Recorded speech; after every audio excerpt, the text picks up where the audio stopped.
All right. Just hanging out, wait for some people to get here. See if the internet's gonna allow us to do this tonight.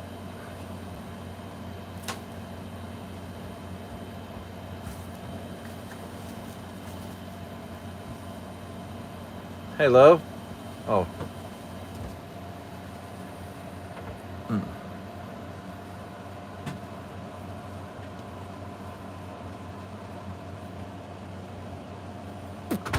Boom.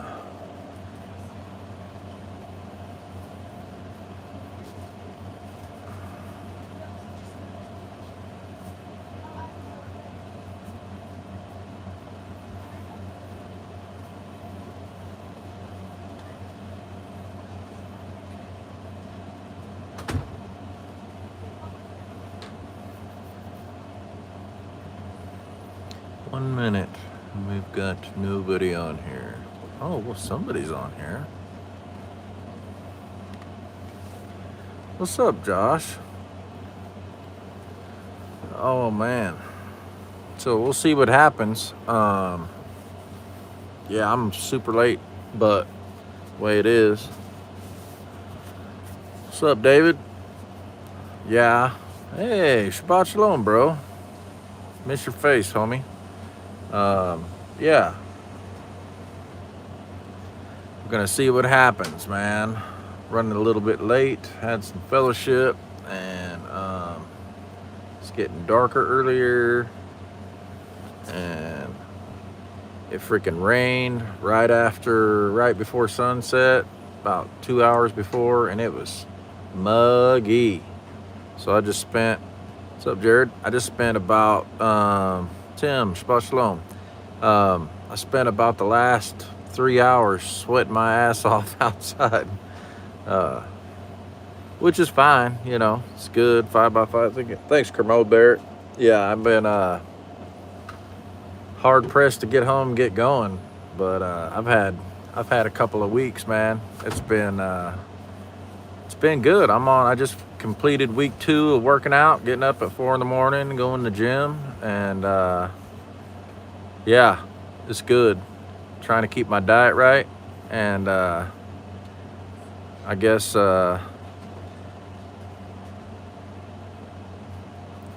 that's it, man. If you want change, you got to do it. Just do it. Oh man. So yeah,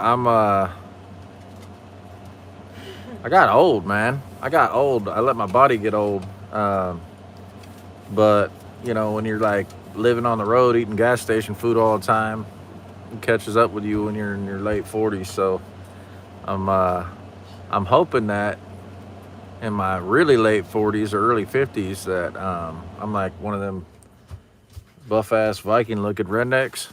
That'd be cool. What's up, Connie? I'm really trying to keep this thing going. I've lost motivation a few times because I've got a lot of injuries from when I used to race BMX, and like I think it was day 2, maybe, of being at the gym when I started back, and I tried to run, and I'm like 280 pounds, and so my knees are shot. Man, I'll tell you what, it was super duper bad idea because I flared my knees up, man, and yeah, my getaway sticks are tore up. But I'm just waiting for my phone to charge, and the kids are taking showers, and because they were playing in the water after the rain and got all muddy, and so we're just waiting. Hey, babe, will you hand me that knife up there when you get a chance? I want to show these guys When you get a chance. this super ultra tactical thing I got. Which one is it? It's green. It's up there. No, Sam. Oh, I'll take that too. Let me see it. Look. Yeah. Yeah. So I was. Oh, I'm trying to keep up with the chat.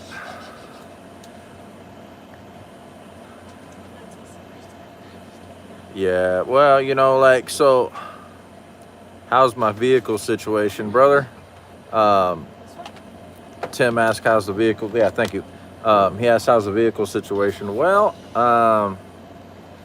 truck is still limping along. I was hoped to be in a different truck by now, but the way the cards are falling, we'll see what happens. Wife's car is running, but it's freaking falling apart still. I mean, it's still better than my truck because it's got air conditioning, but it is what it is. No, so like, yeah, so like being old and getting old, like there's a difference for me. Like I just been old for a while and I'm tired of that. Getting old, you can't help, you're gonna age, but I don't want to be old. I'm kind of like a big ass kid anyhow, so I'm really hoping that I'll tell you what, after 2 weeks of being in the gym, and then working 10-hour days just about every day after that, sometimes nine hours, but mostly a lot. I feel pretty good. I'm tired because 4 in the morning's early, and I don't know, man. I never want to go to sleep. I do, but I end up not sleeping. I'm like, I think it takes me a long time to unwind at night. I don't know if you guys can relate to that, but I'll just be laying in bed and watching TV or something, or flipping through my phone, and my eyes don't get heavy until late. So I'm usually passed out by 11 or 12, but that's hard to do when you're getting up at 4 in the morning, but it is what it is. I think my pattern's starting to change, but it just depends. I mean, some days, I don't know. One day this week, I think I went to bed by like 9:30 or 10, which was awesome because I got like 7 hours, which is unheard of for the last 2 weeks, other than on Shabbat. But yeah, we've been having a good time with it. I've got guys going with me to the gym too. Yeah, T's at the gym. We don't work out together, but he's usually there the same time we're there. Yeah, that dude's an animal, man. He does a lot. What's up, Patty?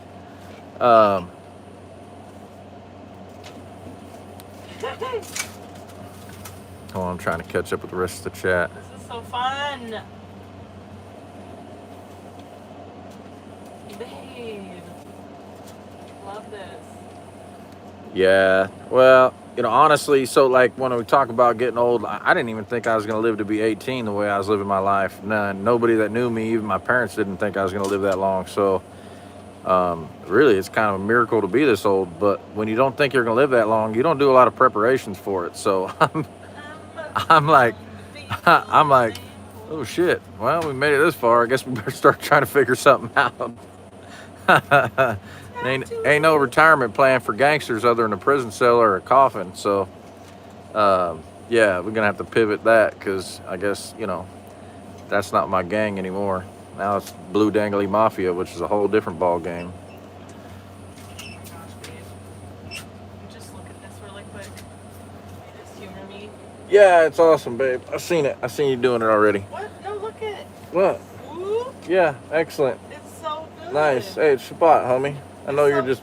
This is just fun though. All right, let me talk to these guys about this. All right, so for a hot minute, I got one of my bros, and he always carried these cool ass EDC stuff, to like little pouches, and that carried his flashlight and his Leatherman and all kinds of stuff like that. And so like I found me something, and I dig it.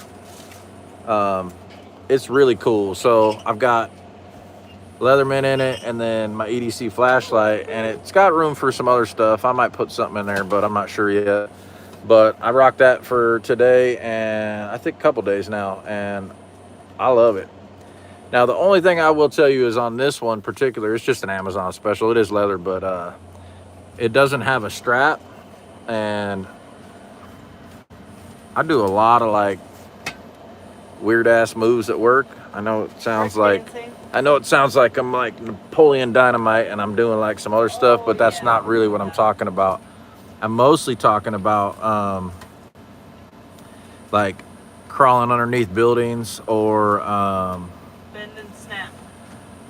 getting down and crawling around on the floor, you know, probably looking for a screw I dropped, but not really that, but like, you know, painting baseboard or whatever I'm doing, installing baseboard, laying tile. So I can easily see losing this. And now this wasn't an expensive one, so it's no big deal for me. I kind of get throwaway tools on stuff that I carry every day because I'm so hard on them. But I wanted to hold this knife handle up and see if you guys could guess what kind of knife it was by just the handle. Put it in the chat if you recognize the handle. Yeah, if you recognize this handle and you know what kind it is, put it in the chat.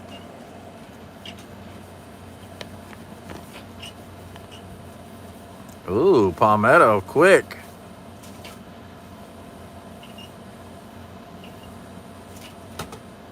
Sog, yeah, it could have been a sog. Gerber, okay. This specific handle definitely screams strong arm, but it's not. It's not. The sheath is not that. Not in any kind of format. It's definitely not that. The blade is not that. Now it's close. It's close, and it's a good size knife. I mean, this is my hand. It's a pretty good size. So, what is that? It's about 5 inches. Yeah, about 5.5 inches. Yeah, this is not near as thick either. Yeah, strong arm's way thicker. This is a throwaway knife. Yeah, and it says on it, it's like they're really proud because it says, I don't know if you can see it on there, but it's stainless steel. So it is a knockoff from Amazon. And I knew it was a knockoff when I bought it, but it was $10. And I was like, you know, for as good as it looks, I'm gonna give it a shot for $10 because I really love the Gerber strong arms. And I'm gonna end up getting one, but this is not even near the quality. I could stab a Gerber strong arm into a tree and climb up it. And if I did that to this, I guarantee I'd probably end up with stitches when it snapped. So, but it's a thing. Hey, what's up, wrenches? Shalom, brother. Shabbat shalom. But I got it because I lose knives a lot and I'm hard on stuff, and I wanted a full size for EDC because pocket knives are cool, but I don't know, man. I'm just tired of shit being in my pockets all the time. So I got this guy, and it's mostly the reason I don't care if it's cheap or if it's a knockoff is because I use knives for stuff that knives are not supposed to be used for, like screwdrivers or scraper tools or just all kinds of stupid stuff. So I was happy with it. It does have a cool little glass breaker on the end, which probably will fall off. I don't know. We'll see what happens. But yeah, just upgrading a couple little things. Hey, mods in the chat, watch out because could have some trolls popping in here. So let's see. Let me catch up.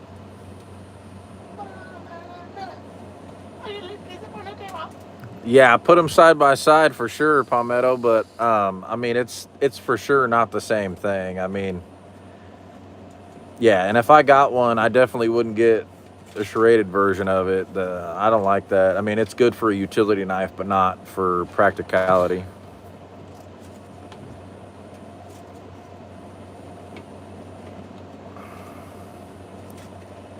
What's up, trying and doing? Yeah, I like K-bars a lot, honestly. The handle, if you ever get a chance to hold a Gerber strong arm in your hand, there's something about the ergonomics, yeah, that are really comfortable. I like that it's kind of thin, but it's also got, if you need to hold it and get a good grip on it and do some stuff with it, it's really nice. And I've had a ton of fun playing with my friends that have them, and every time I see one, I'm like, oh, is that a Gerber strong arm? And I've got, you know, I don't know, I've got probably more knives than most. I got a lot.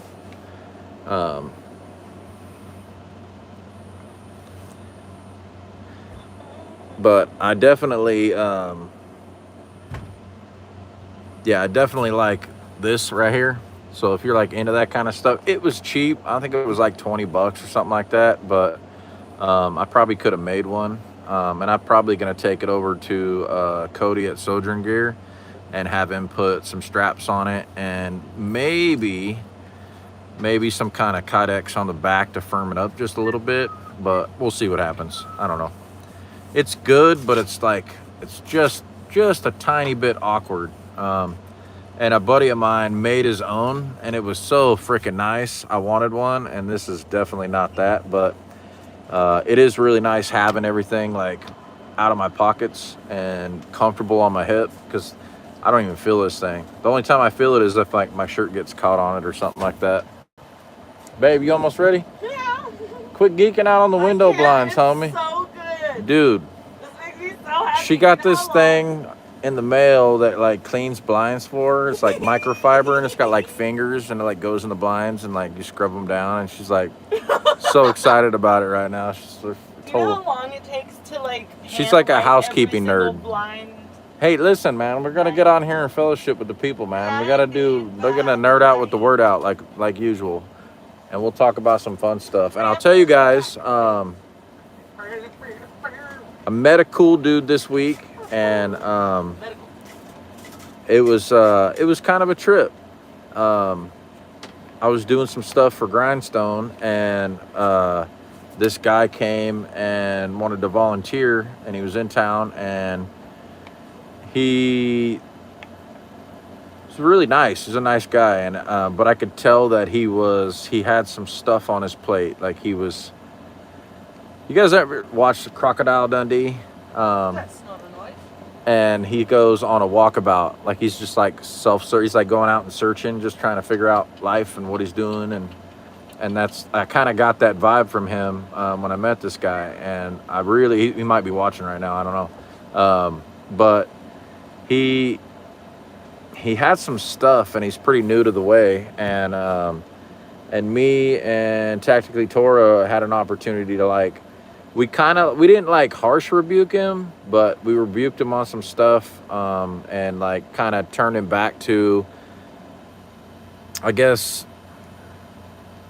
we were talking about marriage and headship and stewardship, and I don't want to put his stuff on Front Street, but he was doing most of the things right, but he was missing a couple key points, and I thought that's like a conversation that I think I've had people talk to me about. Like, what is it to be headship and stewardship of a family, you know, like to lead. And I think that, like after you've done Torah for a while, if you're around people, not if like you're solo, it's like a little bit different, because there's not really the same accountability. But when you're around a bunch of people that are really well versed in the word, there's a lot of scriptures that point out what a husband needs to be to his wife and what he needs to provide. And there's accountability with that, because I'll tell you right now, if any of us are not like doing what we're supposed to be doing, somebody's coming to have a talk with you about what you're doing. You know what I mean? Like if you're not stewarding your kids, if you're not like watching them, policing them, if you're not taking care of your wife or your land, you know, if you're not, your yeses ain't yeses.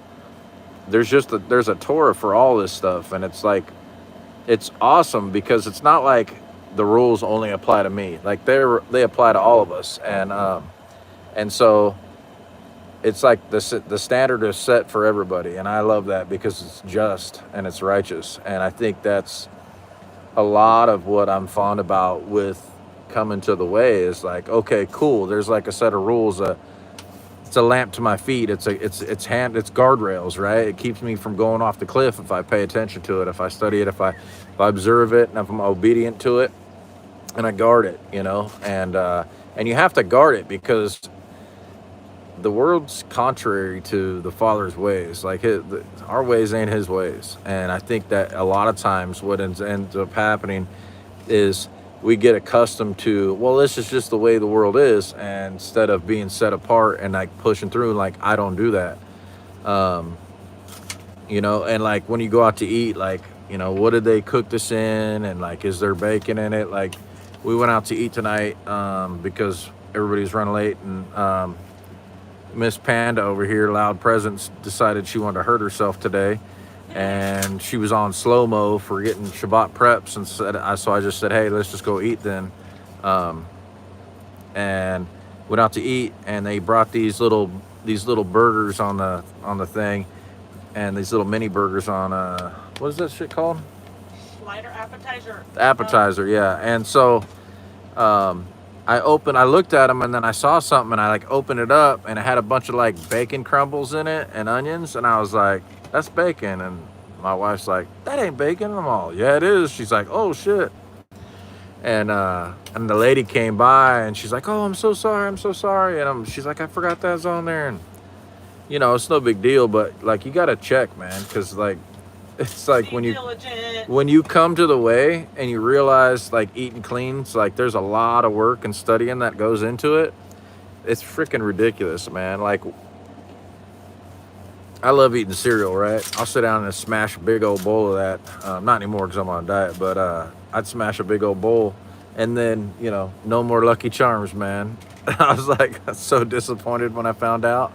Anyhow, let me get back in here and check this out. I don't even know what people are talking about in the chat. Babe. I think the kids are in bed.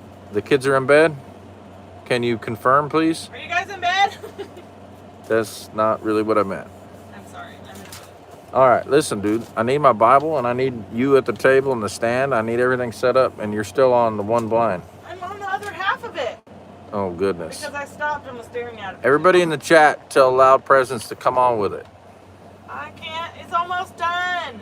What's up, Lone Star Living? Shabbat Shalom. Can't leave it half done, then it just bugs you even more. What's up, Dana?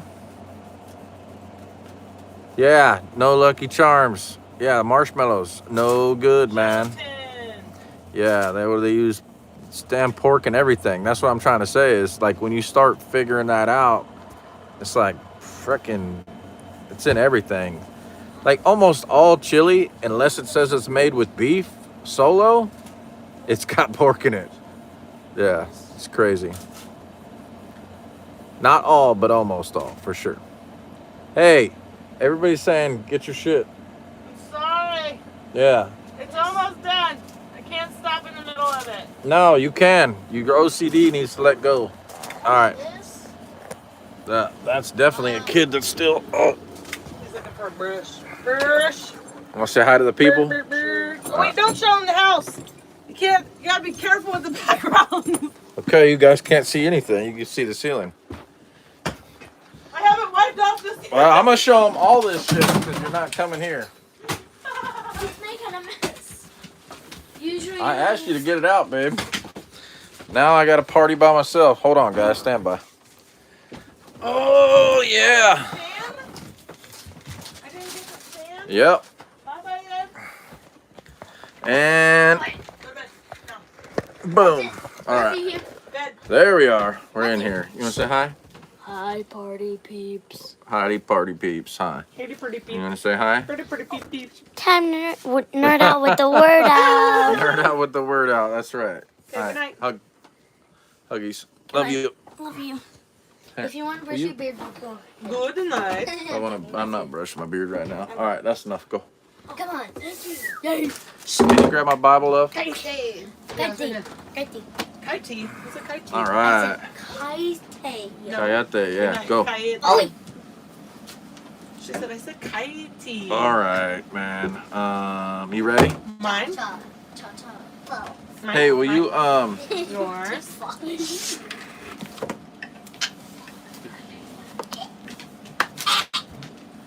Right now. We're right next to the kids' room because that's just where I gotta sit. Because hashtag camper life. Yeah, camper life faux show. Because everything is right next to the kids' room. Everything is so close together. And there we go. All right. What do I need to get before I sit? You need to grab me something to drink, please. What do you want? I don't know, dude. I'm hungry for second dinner. The coffee was on. I just turned it off. Oh, really? Yeah. Coffee? Yeah, let me get a little coffee. Coffee? Yeah, because we're going to party, man.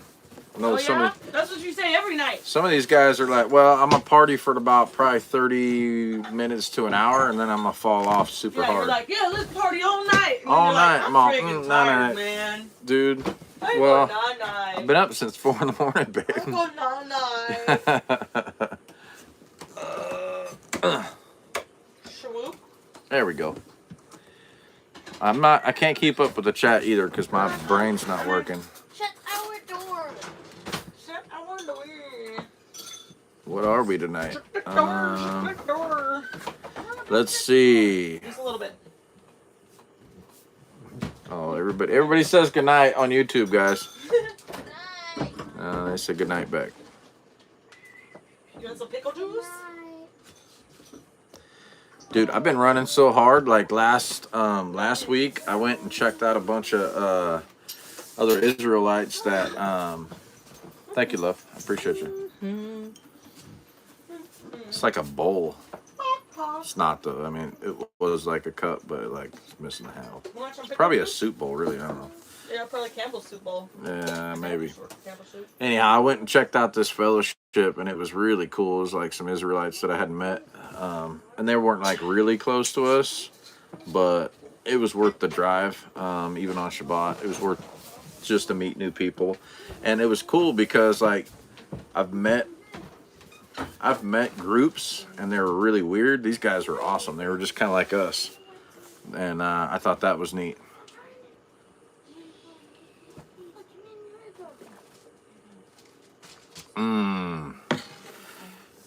Oh yeah. So I think my weight's balancing out right now from working out because I'm like starting to fill out a little bit muscle wise. I'm getting like stronger. You ever have those like strong days where like you're not feeling super strong, and then you have like a strong day where you feel like you could just like punch through bricks? I'm not on steroids, just so you know. But I've been feeling really strong lately, and it's good. But every freaking injury that I got, and I know you guys, so I was, I know you guys seen me on deployment with TJ a bunch, but every once in a while I'll do something, and Anger Pepper will show up, and me and him have this thing going. I roast that dude when he shows up super hard, but I think he enjoys it because he goes right to me when he shows up. But I like that guy a lot. But he's a big dude. I mean, his arms are fucking big, dude. And I get him all riled up, and then I tell him, let's go arm wrestle then. What's up? And he usually is like, no, man, I'm not going to do it. It's because I arm wrestled him. I got him to do it when we were in Kentucky the first time. And then we did it again in Mississippi on a deployment. And then he just came to the last one in Oklahoma we were on, Barnsdall. And that,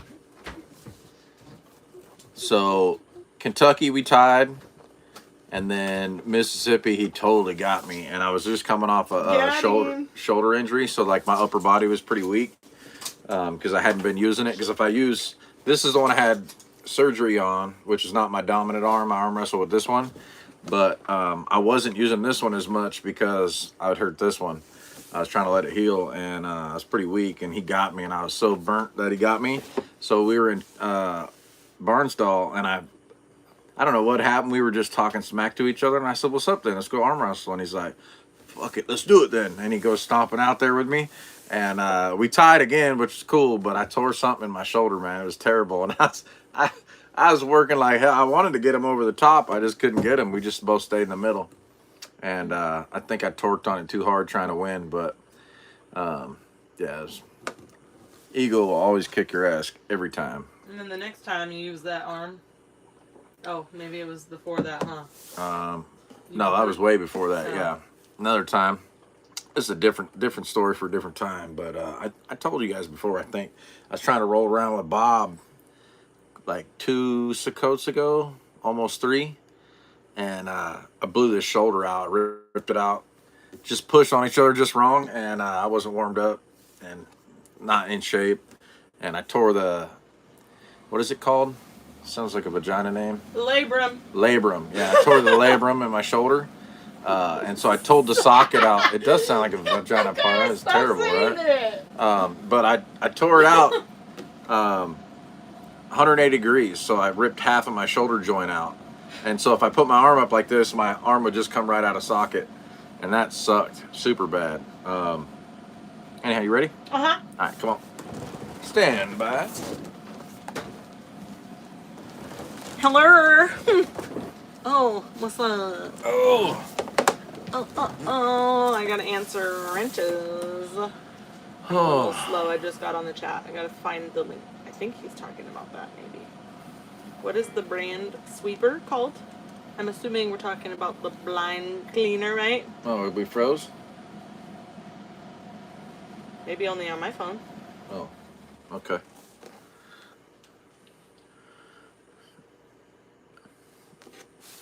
Yeah, exactly. Edging God out. That's right. I learned that saying going to some meetings somewhere sometime. Yep. Ego, edging God out. That's a good word.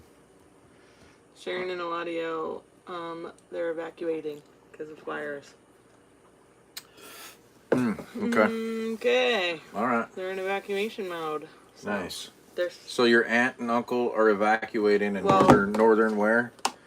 California. Northern California because of what? Fire. Wildfire preparedness. Wildfire. Yeah, fire. Fireball. Mm. I'm fire is burning. That's a really pretty egg, man. Look at that thing. I know. I think it's like a copper marinade or something. I don't know what kind of That's chicken like a laid it. really nice egg. Hey man, that's a really nice egg you Yeah. got there. These cool little birds just poop my breakfast out all over the place. And then the kids go on like a hunt and they find them all.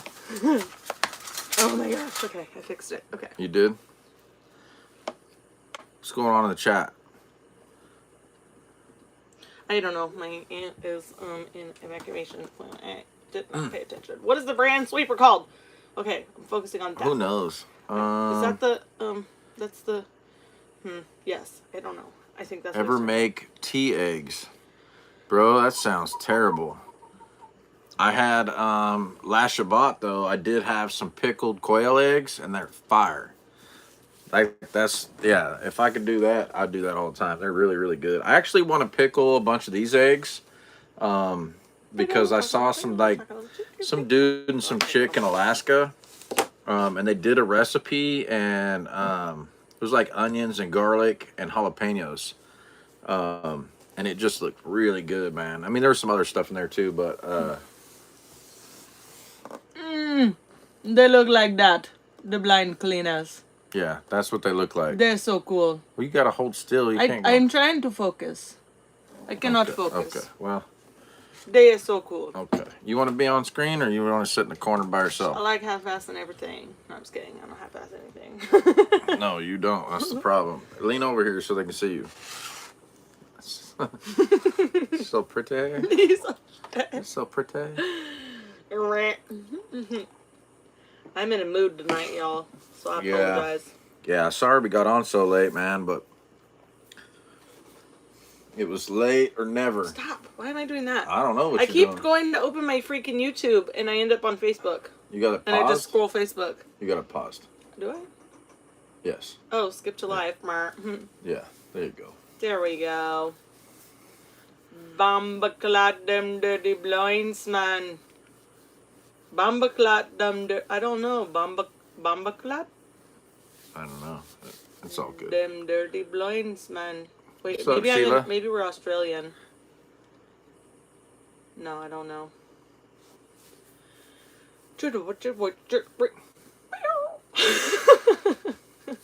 You really gotta chill out with all that. I can't.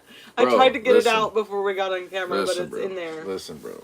You're on some like real weird shit right now. I'm sorry. I'm gonna need a drug test tonight. I'm feeling it. Okay. Sorry, I'm trying to catch up on the chat. I What's noticed your in name? the earlier live your pick of a motorcycle. What kind do you ride? Oh, I mean, I'll ride any, but I have a Harley. Yeah, it's a 2000. It's an '02 Electra Glide. Um, Now, a buddy of mine gave it to me. A buddy of mine, Spencer, wonderful dude. We hardly ever talk, but when we talk, it's like we just never skipped a beat. I met him on deployment, and he just had long hair and a ponytail, but he had like a cat on. He was rolling around in a John Deere tractor when we were in Mississippi, and I guess I didn't think nothing of long hair and a beard. And then I saw him with cut off sleeves Harley shirt at night when we were back at the fob chilling. And I was like, oh, it just clicked. I was like, oh, that's why I like this dude. He's a biker dude. And I was like, you ride? And he goes, yeah, man. He goes, I got like 7 Harleys. He goes, I used to have a motorcycle shop and blah, blah, blah, and this and that. And we started chatting it up, and he told me a little bit about his past. And he was a club guy, and he didn't do that anymore. And he ended up giving me his old bike that he rode in the club. And he didn't leave on good terms, and it was just kind of a hot mess. But he wasn't going to go back to that life.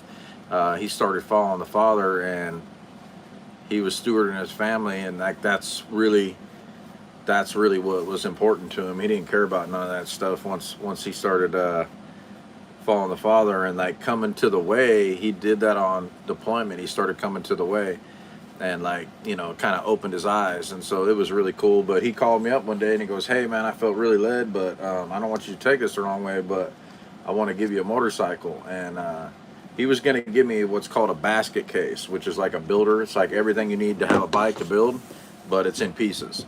And I was super stoked because I always wanted to build my own. But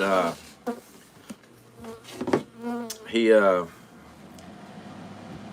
kind of reneged on it, and he was like, hey, I'm gonna do something different. And he sent me a picture, and it was like a complete bike, and it was really nice.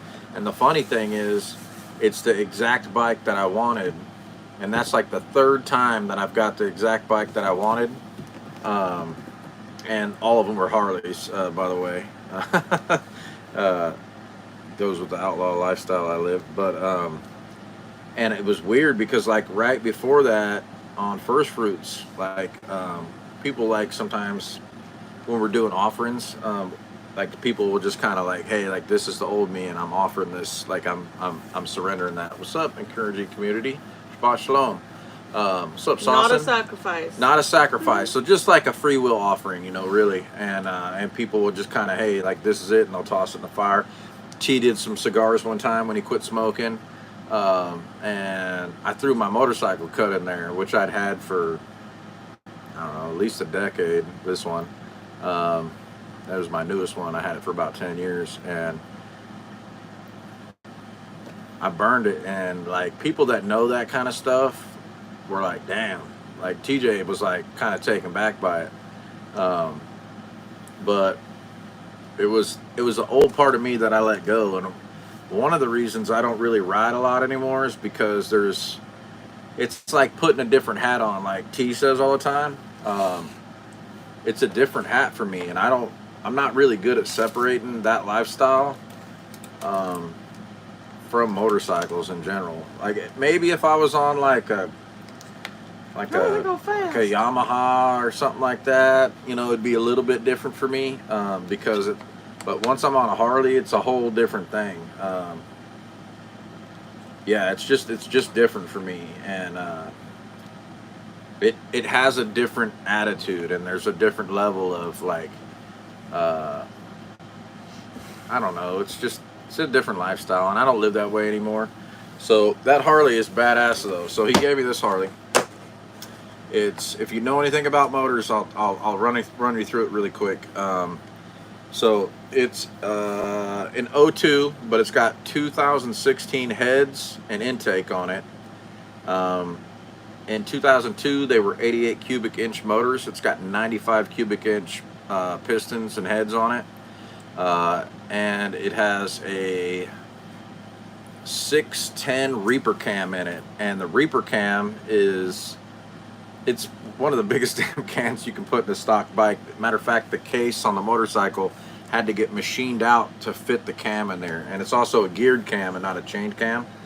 But all that being said, bike puts out about 100 horsepower, which is pretty good for an O2 bagger, and I love it. It's freaking great. It's a fun ride. Get tons of power. I was trying to do wheelies on it last time I had it out, which is awesome looking on a bagger, but I couldn't get her up. She wanted to, but she kept pulling the handlebars back on me. It's a little loose. So Sheila, if you just look up thewaydoc.com, you could get the DVD, or I think you can download the digital version of it. Yeah, you can download it too, or pay to watch it online.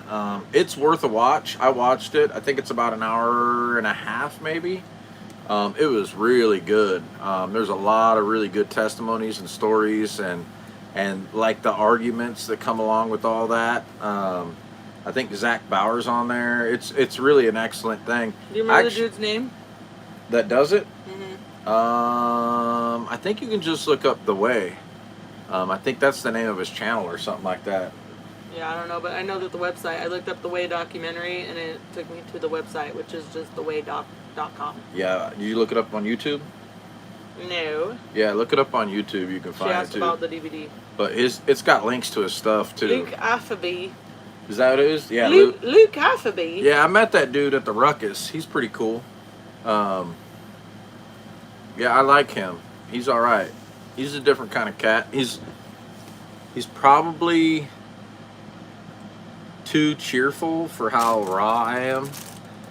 Why are you so happy all the time? Not that. It's just I come from a different walk of life, and so if you've never had that, like, I don't want to ruin you with my bullshit. Like, if you've already been there and done that, then it's a different thing. But I don't want to taint that, because I think that genuine goodness, like, I got a good brother and sister that got married in this day and age, and it's rare for me to hear this, but they were the only two people that they'd ever been with, and they got married young, and they were the only two people they'd ever been with, and I was like, man, that is crazy. And I think they've been married, they're close to 10 years now, maybe, or 8 years, but it was so pure. They were like high school sweethearts, and they got married, and they'd been together, they got a bunch of kids, super happy, good family, and it's the only two people they ever been with, and you don't hear about that very often.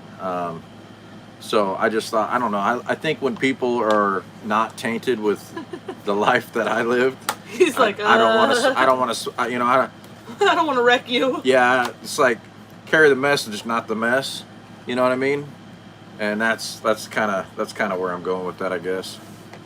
It says he's got that youth pastor energy. For real.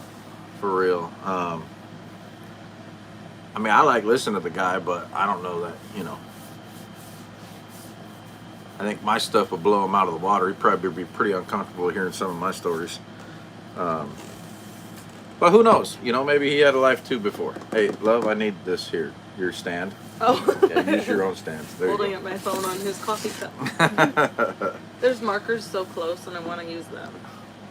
What's up, Brian? Glock 316.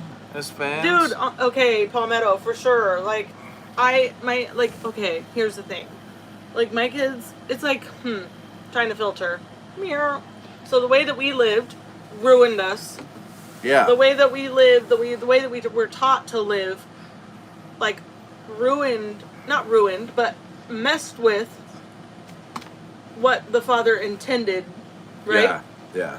And we bring a lot of baggage. And it says, raise them in the way they should go. When they're older, they will not depart from it. And so, like, my kids are aware that, like, he had kids before us, right? They're aware that people get divorced. They're aware that people... Hundreds. No, I'm just kidding. Not hundreds. Probably. They're aware that people can have kids without being married, right? But they also know that, like, that can cause permanent damage. And that it's not the Father's will for that behavior. Right. And so, like, my kids are aware that, like, the goal is to literally to grow up to learn how to be a good husband and how to be a good wife, how to be, like, my daughter's, like, you know, when she gets older, like she's like I want my husband to be this and this and this and this, and it's like good, because we're probably gonna find somebody at some point where we're like, hey, what do you think about that one right there? You know what I mean? Arranged marriage, I feel like it has a bad, like it's got bad connotation. I don't know if that's the right word.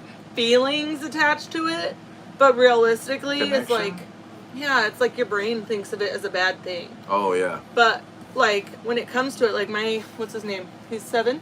My 7-year-old already in his mind knows who he's gonna marry. Yeah. Like and it's precious. been years. It's been for years that he's been like, I'm gonna marry her one day. Yeah, 3 years. He was at the thrift store the other day and bought a heart-shaped cake pan and said this is gonna be used for our wedding. Yeah. Like he's prepared. He writes letters to her, like draws her pictures. And I'm like, you're gonna have to be a really great husband. You're gonna have to be a really good like provider. You're gonna have to be responsible. You're gonna have to be heavy in the word, because that girl's dad isn't gonna just allow her to marry anyone off the street, right? Yeah. Like you're gonna have to really. So you're gonna have to get some sheep. No, I'm just kidding. Yeah, for sure. So let me springboard off of that, and so that goes on with what I was talking about before. Is like I had the opportunity this week to steward another man into some of the things that I've learned coming to the way, and so I didn't understand. I knew there was stuff missing. I knew there was areas that I was falling short in my marriage, but what I didn't know is that I have like a lot of responsibility. So when I got married, it was like, all right, well, I just got to pay the bills, and then that's it. As long as the bill's paid and there's food, that's good, right? That's it. But there's a lot more to it. So there's the basics, which is like you got to have shelter, food, water, like all their needs need to be met, right? That's the basics. But the other part of it is if they need stewarding, what? You need the fly swatter. Why? If they need stewarding through something, like if they're in a dark spot, you can't like negate that. You can't not walk through it with them. Like there's so many different aspects of it. And then also like how you lead people, especially your wife and kids, is important. And like the way that I lead is different because I'm not like book smart. I'm not that kind of guy. I'm street smart. So like stuff's got to make logical sense to me. It's got to mechanically make sense to me on how things work. And so in my life experiences is where I have my discernment, and that's where the Father shows me. He uses practical stuff so that I understand how I do that is different from one kid to the next, and it's different with my wife depending on what we're working through, because there's some things I can't steward her through. There's certain things that it's gonna take like a good friend for her to get with, you know, and I can be there, I can listen, but some things we got to work out on our own, you know, and that shit is super tough because all you can do is like be there. But being there is a lot, like just listening without a rebuttal, without judgment, and just like truly listening to where they know that you have heard them and that you're right there with them in it. And it's taken me a long time to like just get a little smidge of that. And I had the opportunity to kind of pass a lot of that stuff on, like my failures and like what works and what doesn't work with a dude this week. And my little one, when he wants to marry, it's like first thing you got to have is a covering. You got to have a covering for somebody, you know. If you're planning on having a wife, you better be all the way squared away, which means you better have a good place, money put back, a way to make a living righteously, and you better be squared away in the Torah, because like if you don't have those basic things, your foot's not even getting in the door on most of my brothers, not with their daughters. There ain't no way. You better be super squared away, and I love that because it sets a really good standard for what kind of people that we're raising, and then what kind of people we want them to be involved in. And believe it or not, the kids have a standard. And I'm starting to see, like, the older they get, that they have a standard. They know, like, if it's not if it's not somebody like us, they know, like, they know truth, right? And I'm trying to think of how to phrase it. So they know truth, and then they know what's, like, not real when it comes to worldly stuff versus the Father's intended purpose for us. And so, like, you could watch their little brains, like, discern it. Like, there was new kids that they were playing with tonight, and you can watch them and watch their reactions, and they know. And, like, if I tell the kids, like, hey, I don't know them, the kids are like, oh. And they're like, they kind of like, not, they're like all in until I'm like, hey, you good? And they're like, oh yeah, I'm good. And you can just watch them. They discern themselves, and they know.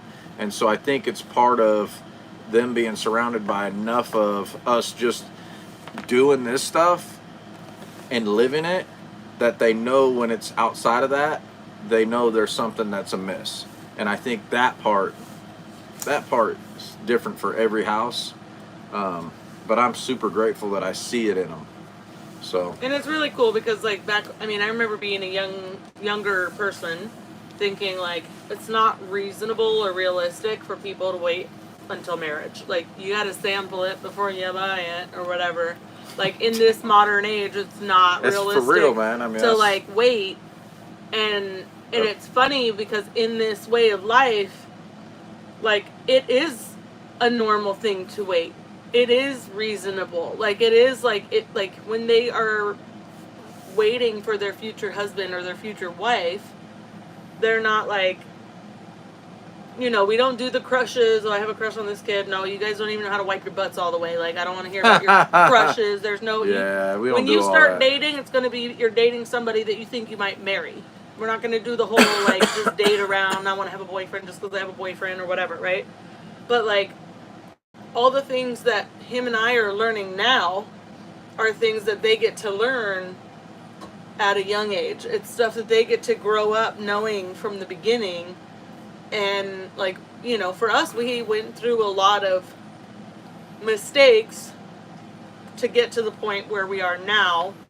And then now that we're learning, we have to unlearn a bunch of stuff and relearn a bunch of stuff. Yeah. But for them, they're just learning it. They're learning the right way from the beginning. Yep. You know what I mean? Even, like, I yell, right? Like, I got some anger things. I yell. And I catch my daughter doing it too. And I'm like, hey, listen, like, me yelling is something that is a habit that I have to break.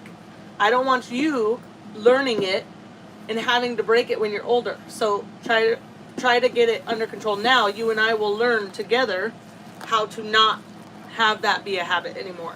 Yeah. Like, they get such a better chance. You know what I mean? Yeah, and I think the respect value in that is that they're like, oh, okay, so I see that you're struggling with that. And then even out of the mouth of babes, there's an accountability with the kids. Because they'll say, hey, you're not supposed to be doing that. And I'm like, all right, cool. Like, because I used to smoke, right? Cigarettes, cigars. And my kid one day, I was making all my final stops on day of prep. And I was going by the cigarette store, and my oldest of the littles was like, I was like, I gotta stop and grab these. And he goes, hey, Dad. He goes, you don't really need those. You just want them. And I'm like, you're right. And I just drove right past the store because I couldn't argue with him, And so it's like they know, like the difference between healthy and unhealthy, because we have a vast number of awesome humans in their life that they're surrounded by, and so they get to see the differences in people, and they know where mom and dad fall short or where mom and dad are strong. Like, they know they're not dumb, And we did we pulled them out of school again and started homeschooling again. I feel like for me, I learned a lot of bad stuff from school, like a lot. Yeah. Not the teachers, but just kids. Yeah, kids are terrible. Kids they're mean to each have other. Different households. Like, I wouldn't trust my kid to go to their house without me. So why would I send my kid to a school to hang out with them without me, if that makes sense? Yeah. And so there's so many different kids from different backgrounds that, like, I started catching, like, some language coming in that was like, I'm like, ooh, that, I know where that goes next. Like, we're not doing that game. Yeah. Like, the way that the world is and things that are normal in the world. It's just for us, it's important for us to not, like, I started taking them to a Sunday church for a little Be while. set apart. Yeah, I started taking Be them set to a apart. Sunday church for a little while. Yeah. Just because I miss, like, worship and stuff like that. And one day I got a conviction because I went to a Bible study at said Sunday church. And the Bible study, he said, like, it's your job to protect your kids from what they're learning. And I'm like, I'm literally taking them to a place where they're going to be learning that Christmas is okay and that Easter's okay and that the Old Testament's done away with. And I'm like that, so I had to stop, right? It was like, no, this is our job. It says raise them in the way they should go, right?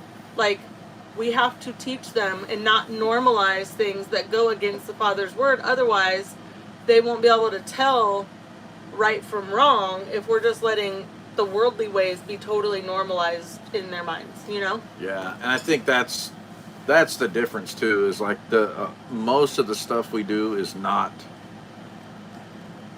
average anymore. It's unique, not unique, but it's rare. The way that we live and the values that we try to live by, because most of the stuff that we do is we try to base it off of what the scripture says how to walk out life. And I say most because there's still parts of my childhood or my character that may or may not be a good thing in some ways, but yeah, it is what it is. Anyhow, enough of that. What do y'all want to get into? Oh, by the way, the other day my daughter said, hey, can you hold these nerds for me? And I was like, no, but you're a nerd. And she said, you're a nerd. You nerd out with the word out. She said it tonight when she was going to bed. Did she? On the camera. Yeah. Hosea. Hosea? All right. Let's do it. Took us long enough. Jeez Louise. Right. Where is there a specific part of Hosea or just like Hosea? It is after Daniel and before Joel. There it is. I don't know what that Boom. means. Kepha Bet is son, right? No, Ben is son. Kepha is Peter. Bait. Yeah, Aleph, it's Bait. one. Oh, Bait. No, Bait is Two. Second Peter? Oh, the whole thing is awesome. Story about proper marriage. Yeah. This is not the one with the hooker? Oh, maybe it is. I don't know, actually. It might be stewarding. Hosea redeems his wife? Oh, yeah, He maybe. was one with the hookah. Yeah. Oh, Second Peter. Okay. Yeah. That's what they're saying. Do you want to read that? Second Peter? No, this one? It fits No, with the I don't- conditions of the world right now. Y'all want certain things for us to do. Hosea shows us what is not proper. It fits with the conditions of the world right now. Hosea, can you see? Stupid. Oh, what the heck? Palmetto. Uh-oh. Ruh-roh. Yeah. Gonna need to fix that. That's a problem. Yeah, it is a You problem. wanna go grab my lappy toppy? You Where's plug it it in at? from it's on the side of my bed in the little slat In the between abyss? the mattress and the It's in nightstand. the abyss? Or the I nightstand? guess. Mattress in there. Yeah, I'll try. Alright, well, if that's what people want to read, let's do it. So do it.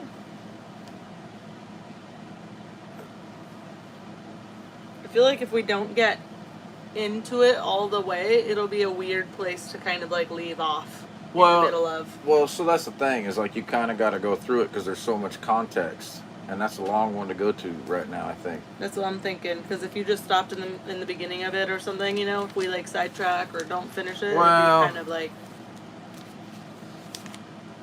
Yeah, and I think I want to, but that's probably, I don't have the bandwidth for that one right now.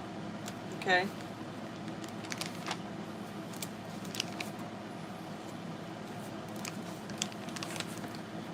do you guys think what's going on with, you guys think they're going to let Trump get it this time? Just curious. I don't want to get a whole lot of that, but. Second Peter. 2 Peter? Is that what we're going with? Peter. Remember? Isn't that his name in Hunger Games? Oh, Peter. Peter. Yeah. Kind of sounds like Wendy from Peter Pan saying Peter. Oh my goodness, I'm so sore. Shall we do 2 Peter? It's not that bug. There's a big. Peter's my youngest. Oh. Josiah is my youngest. He says he's a king in the Bible. It's funny because all of our kids ended up with like biblical names, and I wasn't even a believer when we had any of them. Like I knew it. Michael is his oldest. Nevaeh, which is heaven spelled backwards. It's not really a biblical name. But I mean, it's still like I didn't name her. heaven still. I mean, I'm just saying, out of all the kids that we know of, they all have semi-biblical names. True We that. got Matthew, True and that. Josiah, and James, Josiah. Sammy, which is like the girl version of Samuel, and her middle name's Joy. Like it's like, you know what I mean? We got lots of little biblical names added in there, and I wasn't even a believer. When I started reading the Bible, I was like, oh my gosh, this is awesome!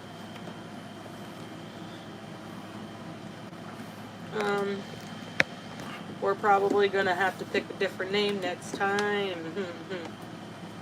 How you turn this thing on? you peck it a few times Push the and button. and then you hold the power button. Copy. Does nothing. It's not. It's dead. The light went blue here. Oh, okay. Cool. Please hold. Do we need it? I need the password, man. I just wanted to charge my phone. Oh, is it working? Don't allow. Wants to download all your stuff. You gonna? I don't know if it'll work. Why with don't it you just closed. start reading the word? Word. Let's do that. Simeon Peter. Oh gosh, I can't. Don't. Sorry. I don't know how to leave the accent once it starts. There's multiple accents forming right now. Yeah. Simon Peter, a servant and apostle of Yeshua Messiah. Are you on 2? 2 Peter 1. Okay. I think. Send it. Just go. To those who have obtained a faith of equal standing with ours by the righteousness of our God and Savior Yeshua Messiah. I have to read yours because I don't know I don't know what to say. I don't think you think you'll be here all night. Oh, it's not second. That's first. It's not second, but it does have a 2 on it. Nope. Okay. Oh. It says it right there. Yeah. Shimon Kefa, a servant. With the accent. Ugh. Ugh. Okay, I'm going to do my best, guys. All right. An emissary of Yeshua Messiah, to those who have obtained a belief as precious as ours by the righteousness of our Elohim and Savior Yeshua Messiah. Favor and peace be increased to you in the knowledge of Elohim and of Yeshua our Master. The knowledge of Elohim and of Yeshua our Master, as his mighty like power has given to us all we need for life and reverence through the knowledge of him who called us to esteem and uprightness. Through these there have been given to... My brain is going faster than my mouth can. You use your finger and all along. I need a bookmark. Can't see all the other words. Where am I? Through these there have been given to us exceedingly great and precious promises, so that through these you might be partakers of the mighty like nature, having escaped from the corruption in the world caused by lust. Ha! Mm-hmm. And for this reason, do your utmost to add to your belief uprightness. I need to know what the word is for uprightness. What is it saying? Is it just saying faith? No, I don't know. I can't find it. To uprighteous knowledge. To knowledge. Okay. Yeah, this is good. Keep going. I have to start over because I didn't hear anything I was reading because my brain was stuck on the word uprightness. Okay. And for this reason, do your utmost to add to your belief uprightness. To uprightness, knowledge. To knowledge, self-control. To self-control, endurance. to endurance, reverence, to reverence, brotherly affection, and to brotherly affection, love. For if these are in you and increase, they cause you to be neither inactive nor without fruit in the knowledge of our Master Yeshua Messiah. Pause. First, So, if that ain't an instruction manual, I don't know what is. Because it tells you the process. Like, do this, like figure this out, then you start to get this, then you start to get this, then you start to get this, and then it talks about when you have all these things working together, then what happens? You get fruit. And I don't know about you guys, when I first came to the way, everything started to click in the scriptures, and I was so, I'm still hungry, but I was so hungry for like truth and knowledge, and I think it really helped me to springboard my faith into works, because I already believed, but now having the knowledge was life-changing. Go ahead. meow.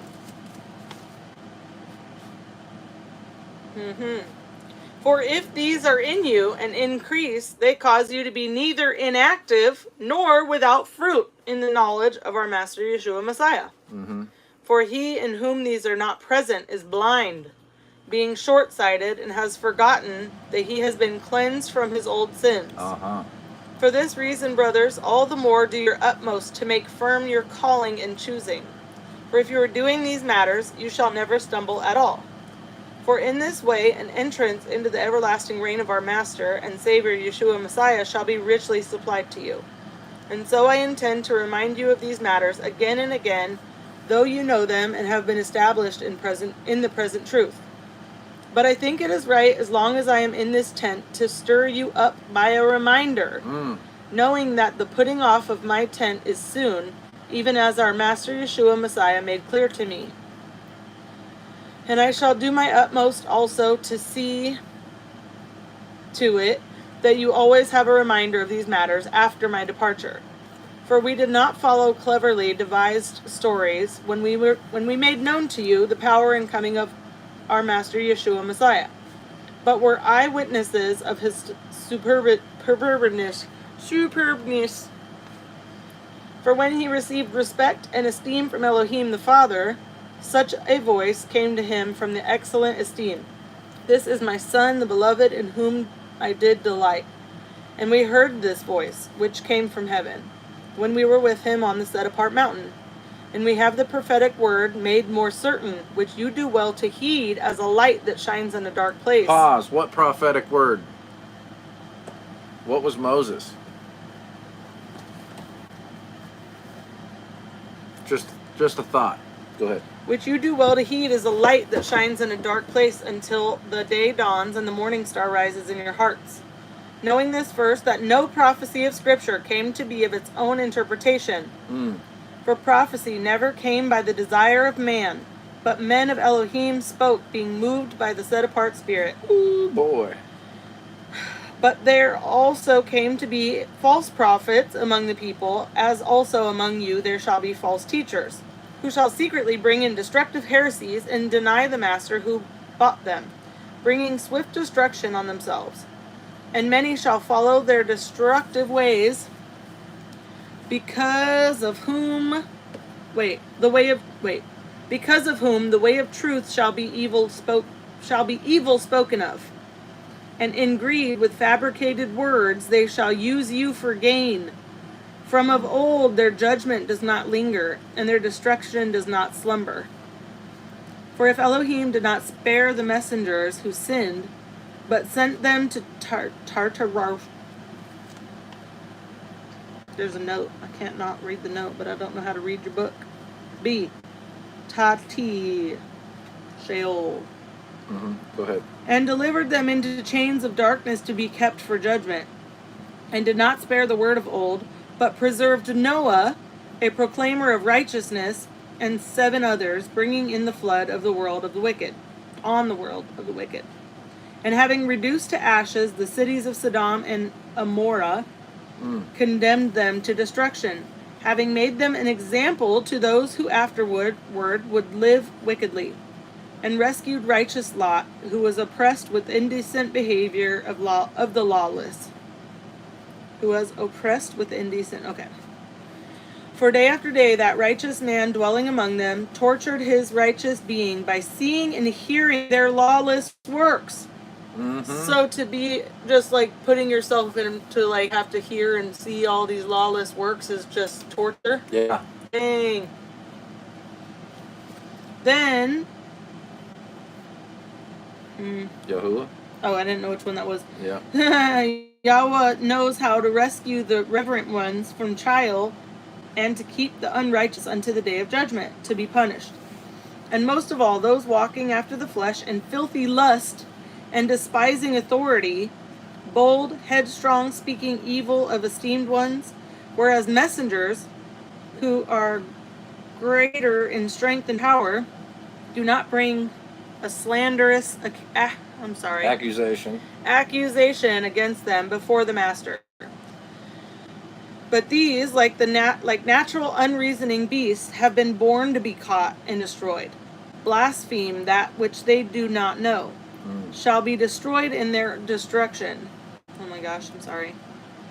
Don't you get annoyed every time you start seeing jack-o'-lanterns and hearing Xmas music in the store? For sure, dude. Yeah, dude. Like and it seems to be like fall, like the whole season of fall. When you're here, it's beautiful. Just on the property, it's beautiful. Love fall, love fires, gatherings. But you go out into the world, and there's just something. It's just bad. You know, like you go to the store and you're like, ooh, this feels really like something's off here. And then you realize it's around the time when Halloween is around. You know what I mean? Yeah. And you can literally feel it. Where you're just like, something's wrong. I don't know what this is. And then you see all the, like, why are we putting monsters and vampires when it says like abstain from blood? And then we're just like, it's like it's just all of it is so evil. It's just, hold on, that's my favorite part of Come Out of Her, My People. I don't have to see people's paganism everywhere if I keep my ass at home. Word. Yeah. But we always forget when it's like a holiday out there. What was that, Palmetto? Yeah. That's because you live in the sticks, homie. We always forget when it's a holiday. Like, we'll go to run errands and all the stores will be closed. And we're like, what day is it? We went to Dollar General one day and this lady at the register was telling the kids, oh, Santa's elves came and dropped off candy and he wanted me to give you some. And they were like, we don't do Christmas. Dude, you know what's funny is like where our property is, one of the neighbors that just had moved out there that weren't definitely not us. They were just like, and they were not like next door to us at all. They were a few miles away. But they were like going around handing out like tubs of Christmas cookies. And she called me and she goes, hey, like this dude's over here. He's like new. He lives over in such and such. And he was like trying to give us some Christmas cookies. And I was like, hell no. It's like trick-or-treating in the woods. That shit is a no-go. Yeah. It's kind of cool when you're just like, what if somebody's in need and you just get them a gift at any time of the year instead of just going into debt trying to buy everybody all of these things and like fit this, like, to hit the standard of what is acceptable or whatever. And it's like, lame. if you care about somebody and somebody's in need, or you think about something that you know somebody's going to love, like, just get it. It doesn't matter what time of year it is, just do it. You know what I mean? Yeah. It's a lot nicer for the financial situation for us to not be doing Xmas, because we would go into lots of debt for that one friggin' day. Yeah. Although we do spend quite a bit of money for Sukkot, but that's a whole different story. Yeah, you're supposed to. That's biblical.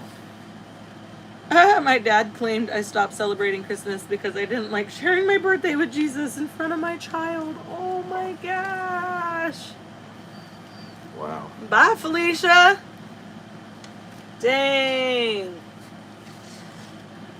That's not, we'd have a problem. Luckily, I would say our parents don't understand, but they're respectful. You know what I mean? Yeah, they definitely don't understand, and they always, you can always say they get a little down because they don't have us during the holidays. But you guys could join us for the holy days. Yeah, for sure. I really missed you at Sukkot, Dad. What's that? Exactly. Yeah. Yeah. It's all good. But Yeah. these, like natural unreasoning beasts, have been born to be caught, destroyed, and blaspheme, and they blaspheme that which they do not know. They shall be destroyed in their destruction, being about to receive the wages of unrighteousness, deeming indulgence in the day of pleasure, spots and blemishes, reveling in their own deceptions while they feast with you, having eyes filled with an adulteress and unable to cease from sin, enticing unstable beings, having a heart trained in greed, children of a curse. Having left the right way, they went astray, having followed the way of Balaam, the son of Beor, who loved the wages of unrighteousness.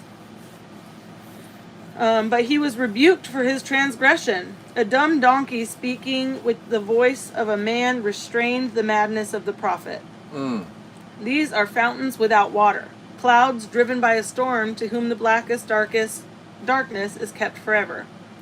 For speaking arrogant nonsense, they entice, through the lusts of the flesh, through indecencies, the ones who have indeed escaped from those living in delusion, promising them freedom, though themselves being slaves of corruption. Pause. That sounds like the current administration. Oh, it sounds like a lot of different groups. Dude, it sounds like the current administration for real. Mm-hmm. Delusion. It sounds promising them all these things. Sounds like the promising church. Freedom. Yeah, it sounds like the church. Yeah, that too. Yeah, though they themselves are slaves of corruption. For one is a slave to whatever overcomes him. For if, after they have escaped the defilements of the world through the knowledge of the Master and Savior, Yeshua Messiah, they are again entangled in them and overcome, the latter end is worse for them than the first. For it would have been better for them not to have known the way of righteousness, than having known it, to turn from the set-apart command delivered unto them. For them the proverb has proved true, a dog returns to its own vomit. Damn. Coming with that fire right now. A washed sow returns to her rolling in the mud. Stop. Sow. Sow. Sow pig. Yeah. Bovine? No, it's not bovine. No. What's the word for a pig? There's a word for a pig. Pig? Nah. Sow? Maybe. I don't know. This is now, beloved. Just stop there for now. I just dropped in. I wanted to say, hey, all 7 spirits are coming. Happy Sabbath, they say. Thank you. Technically, calling someone a dog is the same as calling them a... Oh, my goodness. Oh, swine. Yes, yeah. Swine is the one I was looking for. That'd be the one. Oops, I'm just swinging this all over. Yeah, I really like this one, and then I think there's a bunch in James too that I really dig. That's kind of similar. It's like a lot of like mic drop. Like if you're this, then don't do this, and don't be these people, and it describes what that is. It's like I really think that's fitting though right now. The world. Yucky. Sorry, I'm trying to.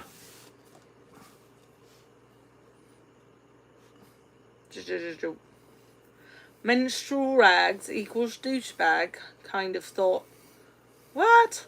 There's totally different things. I mean, that's basically what they were calling them back in the day. But those are different now. It's a total different thing. But yes, that's, they're just equating it to that for modern day. I do remember asking my mom as a kid, what is a douchebag? That's not... She had to explain it to me. That's not like a great talk. I know, it's just a side thought. He's talking about douchebags. Yeah. See what you did? Can't feed this brain. Because I will run with it. You want to keep going? I'm trying to see what the people are talking about. Swine. They're not talking about much. Everybody got quiet. Everybody's in the Word. Menstrual rags and swine. Yeah. That's what we're talking about. No, we're not. We're not talking about that. Shalom, Russ. Please keep reading. This got awkward. Yeah, it really got awkward. I was trying to look in the chat. How do we recover? Yeah. We're gonna continue. Hold on. We gotta leave this. Holding. Hold. Pause. Holding. Pause. Get back here.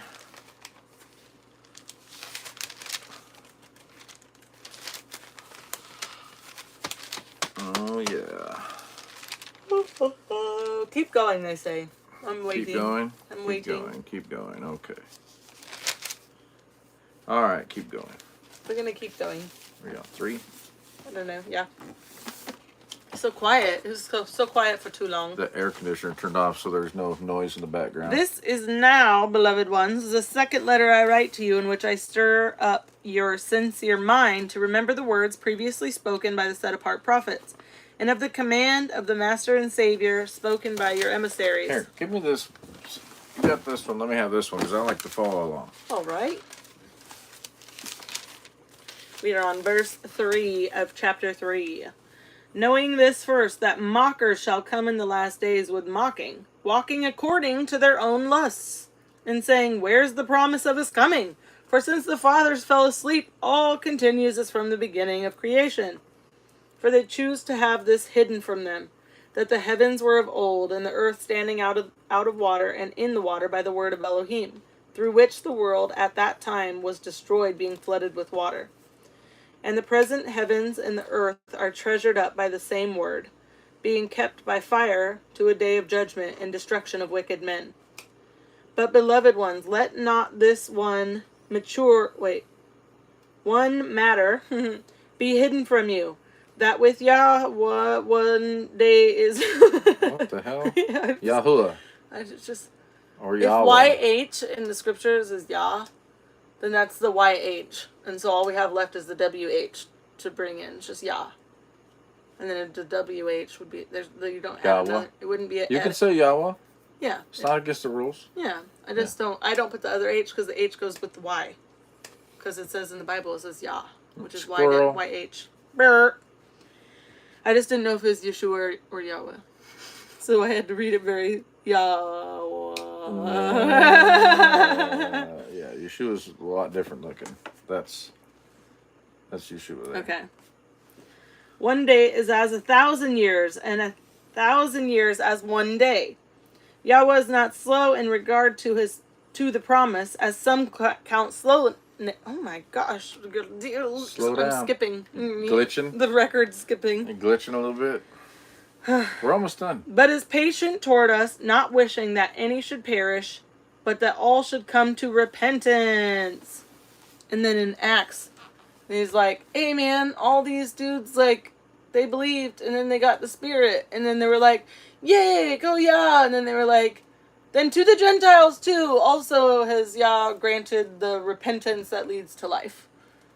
So, like, all the Gentiles have been, like, gifted repentance. Like, literally, that's the whole goal, is repentance. Yeah, because before it was by bloodline. You know, like Yeah. if you were part of the Genealogy. yeah, if you were part of the bloodline, you were already in the covenant. Yeah. But through Unless you got schwacked for something. yeah. Also in Revelations, don't be like Dan. Right. Dan ain't around anymore. Wonder what Dan did. Everybody from Dan left and went to Ephraim. Well, that's all right though. Send it. Brenda, good night.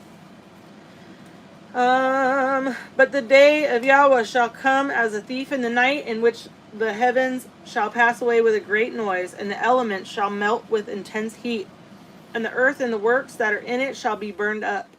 Seeing all these are to be destroyed in this way, what kind of people ought you to be in set-apart behavior and reverence, looking for and hastening the coming of the day of Elohim, through which the heaven shall be destroyed, being set on fire, and the elements melt with intense heat. But according to his promise, we wait for a renewed heaven and a renewed earth in which the righteousness dwells. So then, beloved ones, looking forward to this, do your utmost to be found by him in peace, spotless and blameless, and reckon the patience of our Master as deliverance, as also our beloved brother Shaul wrote to you according to the wisdom given to him, as also in all his letters, speaking in them concerning these matters, in which some are hard to understand. Paul's sometimes confusing, which those who are untaught and unstable twist to their own destruction, as they do with all the other scriptures. You then, beloved ones, being forewarned, watch lest you fall from your own steadfastness, being led away with the delusion of the lawless. Ooh. So don't twist Paul's writings and be led into lawlessness, because some of his stuff can be confusing. Damn, man. I need to highlight that. But grow in the favor and knowledge of our Master and Savior, Savior, Yeshua Messiah. To him be the esteem both now and to the day that abides. Dude. Amen. Amen. Dude, that right there, I've heard it a bunch and I know it, but like, got me really good right now. I want to highlight that one because I feel like when you're arguing, which is what we do a lot with modern day Christianity doctrine. I guess it is kind of arguing, but it's not like an argument where you're like arguing. Yeah, it's like So like debate. You're debating, tossing information back and forth. The Bible in context is very clear to me. Out of context, there's a whole bunch of gray areas, which is what most of my Christian walk was like. It's like, that's it. All I got to do is just believe, huh? That's it. And there's nothing else with it. And so... so can I do this? No. Why? Because sin is bad.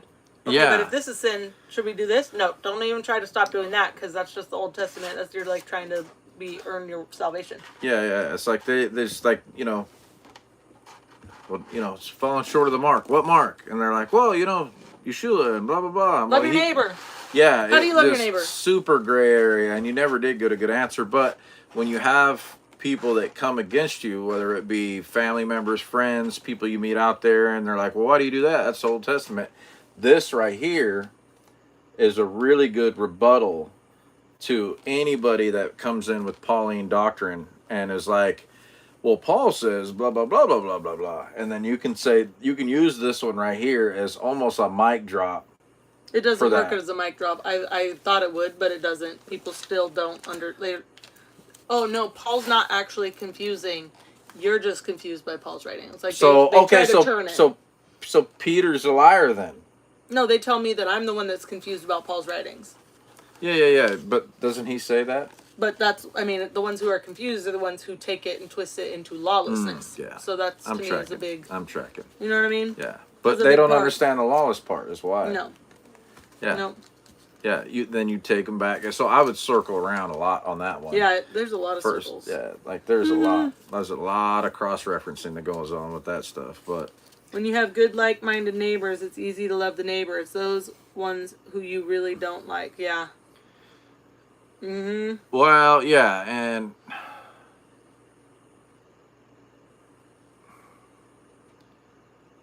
I don't know. There's a thing. So like, who's supposed to carry the message? Who's supposed to go out there and share truth with people? Because truth isn't easy to share, and it's not easy to hear. But like, if you still have a responsibility to share that. But like, where do we start with that? Because most of keeping the way is it's an immediate guard with people if you just randomly bring it up. If you try to go to somebody instead of them asking you questions on why you do stuff, first letting your fruit of obedience. It's like building trust. Yeah, you have to have fruit and obedience to witness to people, especially family members or close friends, people you work with, anybody. People that have seen you be a total D-bag and then you try to come at them teaching the Bible. Well, like it takes a while for them to like. That's not what I'm talking about, though. Where they can trust that you're doing the Bible. Yeah, that's not totally what I'm talking about. Not that that doesn't apply, but really what I'm saying is if you want to witness um, our belief system, you have to have context with somebody, um, and they have to see the fruit of what you're doing, um, enough to where they're interested enough to ask, and you can't just come with, yeah, don't do Christmas. Like, that's not how you start the thing off, you know, like, yeah, we don't do that shit, pagan, you know, like, that's not how you can't chop something that's probably got a whole bunch of history and fond memories and their whole childhood and their kids' child, you know, like all the way back. You can't, because this has been going on for generations of this BS. And so you don't start there. You start with, what is the biblical definition of sin?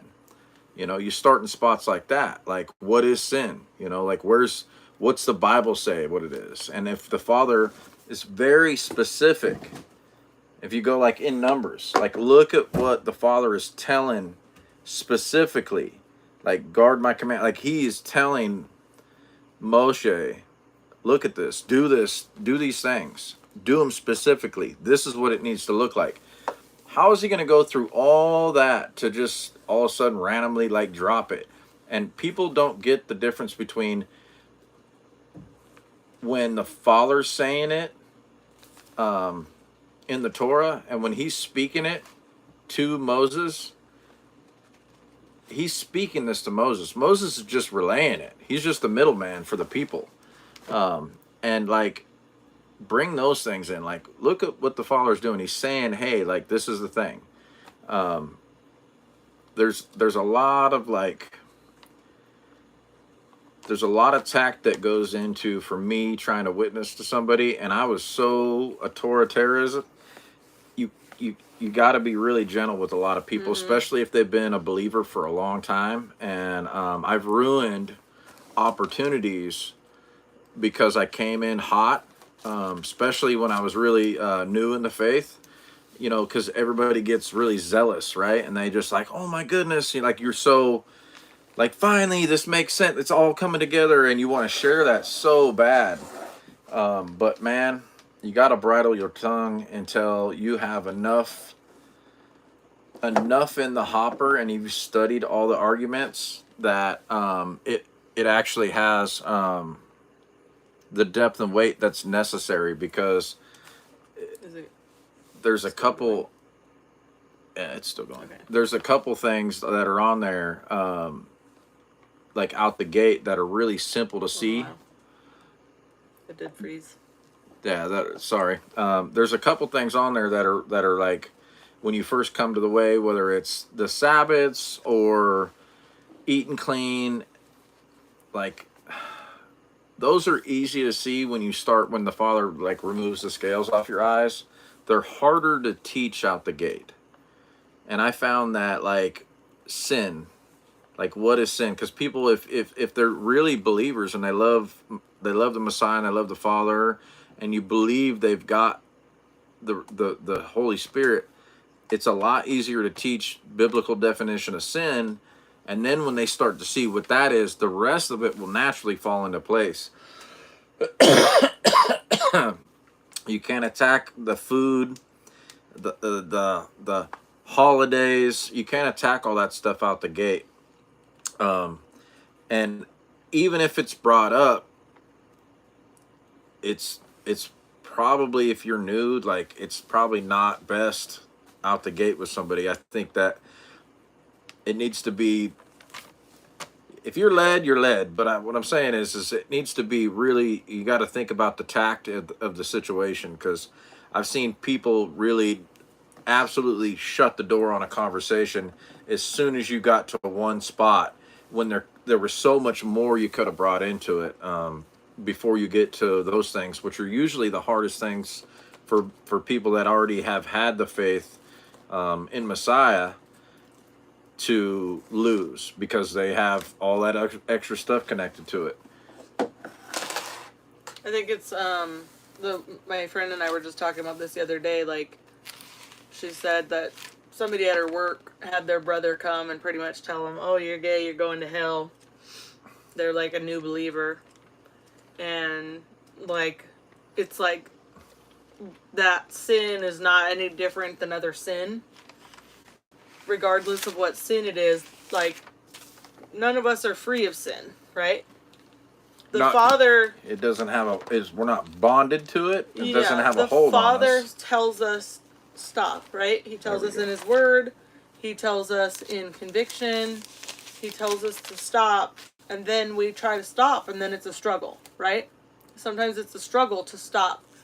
But all of those things that He's telling us to stop damage us or somebody else in the process. And so He's freeing us from the bondage of that sin, right? He's giving us a new life. He's giving us a way to live according to the way that He designed it and not be hurt and corrupted by the evil ways of the world. And if somebody's not a believer in God at all, you're not going to go to them and tell them you're gay, you're going to hell. Like, that is not like that's a great witness. Yeah, you totally sunk it in. You're like defeating the whole purpose, right? Because you don't get to judge somebody's sin. The point is for you to lead them to Messiah, who leads them through the Spirit to the Father, right? Like, the whole point is to get them to seek Yeshua and accept His sacrifice for their life and for their sins. And that they're willing to become new. And they're willing to be reborn. And they're willing to walk in the Spirit. And what teaches that the Spirit is very witchcrafty. It's like some other spirits. It's like a magical power thing. Yeah. And it's not like that. Like, the Spirit is supposed to, I remember asking somebody about, like, the Spirit. Like, what's the evidence of the Spirit? They said, praying in tongues.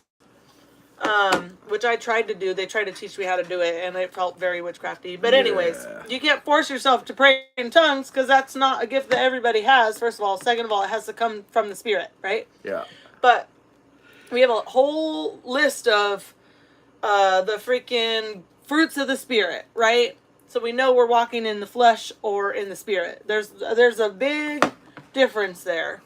But also it says that the Spirit comes to, like, convict the world of sin and to bring to remembrance the things that were said. Like, the Spirit is our Moshe, in a sense. It's like Moses was trying to lead all these people, and trying teach to intercede. them the Father's ways. Yeah, he was trying to intercede for them and teach them and pray on their behalf. And that was like the metaphor almost of what the Spirit is in all of us. So now it's not one person trying to lead a whole group. Everybody who believes is blessed with the Spirit to teach us to walk in the Father's right ways. And I've ran into people who are believers in Torah but not believers in Yeshua. People who are believers in Yeshua but not Torah. People who are not believers at all. And this, it's not a doctrine, but I guess, I don't know another word. This concept is easier for, like, it makes more sense to everybody, if that makes sense. Like, there's a lot of Christians I've talked to, who felt that same, like, I don't know, what's missing? Like, something's missing, you know? Like, why is this incomplete? And when they hear it, they're very quick to, like, yep, that makes sense. Yep, I'm going to look into that. And it's like you learn over time after you try to talk to somebody or talk to as many people, like, you learn through practice. You get the understanding of somebody's... The discernment? Yeah, of their response. Yeah. You see the people who just don't want to hear it. Yeah. You know when somebody is just not in a place where they're even reading their Bible and they could care less. Yeah. You know when the person has the same feeling but never heard it. And they recognize it, right? Like, you get to know. So when it says, like, don't throw your pearls to the swine, or whatever somebody said earlier, knock the dust off your feet. Like, you're able to withdraw quicker while still planting seeds. But the most important part is that we love our neighbor. And we don't have to love them, trust them, invite them to our homes or whatever. But, like, if we're judging them, we're defeating the purpose of trying to bring them to somebody to help take away the things that we're judging them for. Yeah, let me jump in there. Okay. So, I think too is like a lot of times when you're witnessing to people, well, for me, in the beginning, I was trying to play the job of the Ruach HaKodesh, the Holy Spirit, and I really thought that if I showed them enough of this information or said it in a certain format, that they would have a conviction. And that's not really your job. Your job is to try to present the truth as clean and in context, so that once they have the knowledge of sin, once they have the knowledge of the Father's ways, and that His ways are not our ways, and that most of the modern day belief systems they're not backed up scripturally. They're actually out of context. Once they start to see that, and they see the fruit of your belief system, and it starts clicking, it doesn't take as much to witness in that format. So for me, I think, gosh dang it, man, I keep losing my train of thought. I think for me, if you want to witness to people, you should study the rebuttals that people have. And a lot of them are in Romans or Galatians, and there's a few other spots too. But like, one of the things I did early on is because I wanted to know for myself as I studied why Christians don't believe in it, and think that it's done away. And so Zach Bauer does a really good job on explaining that. And so I'd watch his videos, and I would actually take notes, and I'd take notes of scriptures, and I'd write the context of the argument, and so that I had it. And I did a lot of research that way, just trying to figure out like the context, because he'd read it, but I wouldn't have the whole context, because it might have been like not cherry picked, but like without the rest of the information in it. And so I wanted to make sure that it made sense contextually. So I would always go a little bit back and a little bit past wherever I was at, just to make sure that it was fitting for the argument. And I think that having all the arguments, which I don't have them all, I've got a bunch of them, but having all the arguments that Christians try to justify that's not a thing, is always people that love the Father and love the Messiah, that study the Word, that read the Word. They're a lot easier to teach than people that say they're Christians and go to church on Sunday and never read their Bible and only listen to whatever feel-good message tickling of their ear they hear. And, like, well, I read my Bible 20 years ago. It's like that kind of thing, or whatever, like, I've been going to this church, since I was a baby, or my family's been going here for 3 generations, and, this is the 10th pastor, and we love them, and we're like family. It's like it's the same thing. It's like idolatry. It's they don't actually have their own understanding, and that's the thing. Is if people seek truth, they usually study. Mm-hmm. But if you study with all of the background noise and information that you've been fed, and that the people that are feeding you have been fed, and the people before them have been fed, and it's watered down context of what the scripture's actually saying. I like to go all the way back to the beginning. What did the Father's people look like? What did they go through? What did they have to do? How was it that they were the Father's people, and what was different about them? And so I start asking questions like that. And then where it says forever through all your generations, that's like, wow, that's when does forever end? Like all that kind of stuff. And so I build up enough of these little nuggets that when I finally start to present what is sin, it's already been primed so hard that when they finally get the answer, they're like, whoa, that's crazy. Hey, what's up, Justin? And I think that has worked way better than all the other things I've tried. That was actually how I studied when you said that you didn't want to eat pork, and I tried to prove you wrong. Yeah. Is, you look up, like, why shouldn't you eat pork or whatever biblically, and you get these arguments, and then you have to look up, can Christians eat pork, and you get a lot of explanations about why. But what those do is they give you different verses to put together. So now you have all of the verses. You can read them all in context, study the words that are used, and figure out which one is truth, because they can't both be truth. You can't say we can eat pork and we can or we can't, right? Like, you can't have both. It's one or the other. And so with all of these verses, the Bible will prove one version or another, if that makes sense. Yep. And so researching, like, both sides. You have to research both sides of the argument.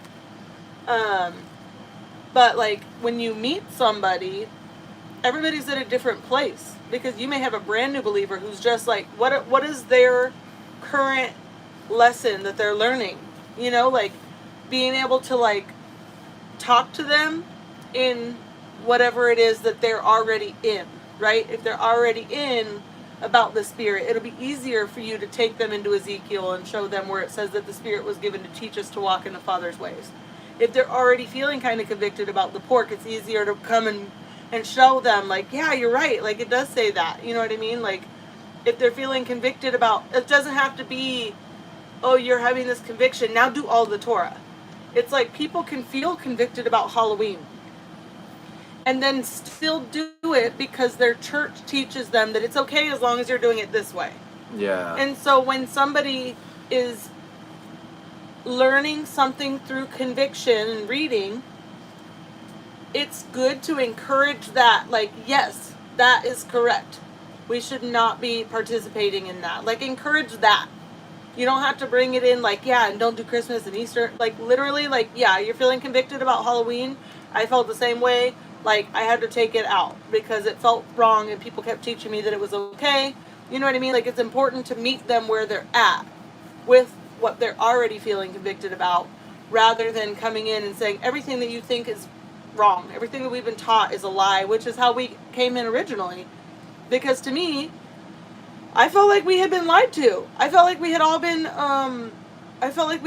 brainwashed, and I was so upset, and I wanted to go tell everybody, like, look out, we're all being lied to. And nobody wanted any of that. You know what I mean? Like, they were like, bye. Psalms. So, can you explain Psalms 147? We're in the middle of the book somewhere. I can explain Psalms 119. Psalm 147 is Proverbs. Psalm. It's weird to me because Psalms. Oh, it is Psalms. I thought it was just Psalm. And then Revelation is just Revelation, but I always want to call it Revelation. 147 what?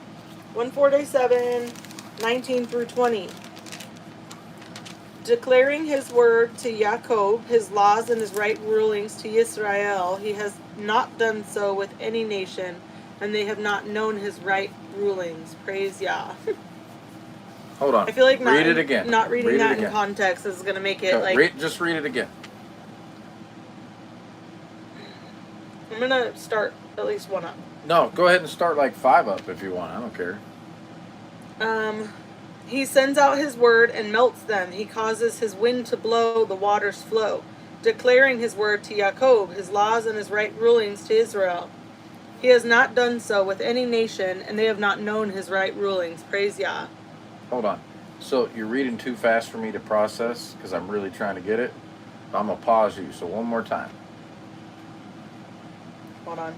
Does the Father tell us he wants us to be obedient, or did he say we could decide for ourselves Exactly. how he expects us to be obedient? Right. Yeah. Yeah. Well, He it's, definitely lays it out for us. and that's another point that I really hammer in. Who sets the standard? Do we get to set the standard? Does the minister at church or the rabbi, do they set the standard? Or does the scripture, the Father's word, set the standard? Does the Father set the standard, or do man? Does Yeshua or Paul? Yeah, and that's where I go with it. And I think those things just slam it down. Okay, Are you one saying more don't time. eat crayons because they're not kosher? They're not. Go ahead. Um, Read it for me one more time. okay. He sends out his word and melts them. He causes his wind to blow. The Stop. waters. Okay, did you go way back again? Just one verse up. Okay, go ahead. Okay, he sends out his word and melts them, throwing out his hail like pieces. Who does stand before his cold? He sends out his word and melts them. He causes his wind to blow and the waters flow. Declaring his word to Jacob. Pause. To Jacob, right? His laws and his right rulings to Israel. Okay. He has not done so with any nation, and they have not known his right rulings. Praise Yah. Because that's I think that's going back to the bloodline, right? Yeah. And so the Father gave all his right rulings, his ways to Israel, the people. The generations, the genealogy. Yeah, so the 12 tribes, right? So those are the ones that got it, right? So we had the 12 tribes, and then we had the Levites, which were in servant to the Aaronic priesthood. And so that's the people, those are the Father's people, and those are the only people at this point that the Father has given a covenant or shown his ways to. And it was, even before they had the written law, you can see that they had the oral law, which was passed down through generations. Because how did they know what clean and unclean was? Back in Noah during the flood, they knew. So it was oral. But because it had been lost, and I think the Father knew it. I think that it got to a certain point where there was enough people and we're dumb. He's like, all right, check this out. Moshe, write this shit down. And that's basically how we got the written law, because we're that stubborn and stiff-necked that he's like, all right, check it out. And I say we because we're grafted into that same family. The root bears us, right? The branch, which we're the branches that we're grafted into, right? We're grafted into Israel through faith in Messiah. If we didn't have faith in Messiah, there would be no grafting in. But he made all Jews and Gentiles alike. And so this is speaking of prior to Messiah, which is, you can look and see who the renewed covenant is with. It's not Gentile believers. It's Jeremiah 31:31. And it talks about the renewed covenant is with Israel and Judah. And that is who the renewed covenant's with. It's so we're not Judah. We're grafted into Israel. Israel is just the name of the Father's people. It's not talking about the nation state overseas. And that, I think, is a huge part that, like, the Christian doctrine misses, is that how set apart, They just think they're Gentile believers. sanctified the Father had his chosen people, and he loved them, and he gave them grace over and over, and he allowed them to come to him. He gave them the right ways of living, and he kept them holy, set apart for him. But then he brought in all of us who were not in that blood. Like, that was a very special people, right? To be God's chosen people was a very special people. And it was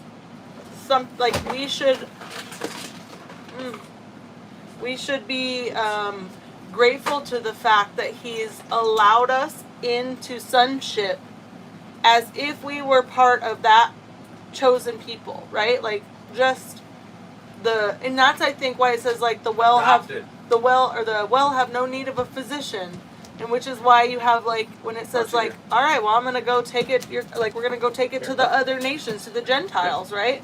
Like, and it's not that Judah was like, oh they're just bad, or like Israel, oh you're just bad. We do the same stuff. Like people are like, oh I'm better because I'm a Gentile, and the Jews like put him aside and forsook him. But then we're Gentiles grafted in doing the same thing, right? So like we're not better. It's just that all now who believe in Yeshua are part of Yah's chosen people. And that is a huge freaking blessing for people like us, right? Like we shouldn't be allowed here. We shouldn't be allowed in the presence of holiness. Because we're not worthy. No, there's nothing that we have ever done that was worthy of the Father, right? And his acceptance. So then we circle all the way back to the Father's grace and mercy and love for sending his Son, who is our atoning sacrifice for sin against the Father, and he's our mediator, and because he mediates and he's our atonement, we're allowed back into that family. Mm-hmm. And that is a story of love to me. But there were those grafted in that chose to follow the Father out of Egypt because of the witness he provided of his power and glory, so grafted in happened before Messiah. Yeah, but even those people would have to be... They didn't have an inheritance, though. They didn't have an inheritance. They were accepted into the body at that time, but they had no inheritance. And that's the difference. They didn't have the covenant. They were allowed to fellowship. They were allowed in, but I don't think they had an inheritance. And maybe I'm wrong, but I don't think that's how that works. But he did say, like, if these people want to come and they try to obey my rules and they try to keep Sabbath, like, they are accepted. You know what I mean? But like, for us not having that, not knowing about his Sabbath, not being taught about his Sabbath, not knowing his word, not doing anything. Yeah, but see, grafted in for us today means that we're promised the same promise that Israel has, which an inheritance, and that. But even their promise there's a whole bunch that goes into context with that. Their promise was for a Messiah. It was all of their promises were dependent on this Messiah. They had promised this Messiah. Yeah. And the Messiah would come through this bloodline. But even those people, even the Israelites, have to accept Yeshua's offering to be in the promised land.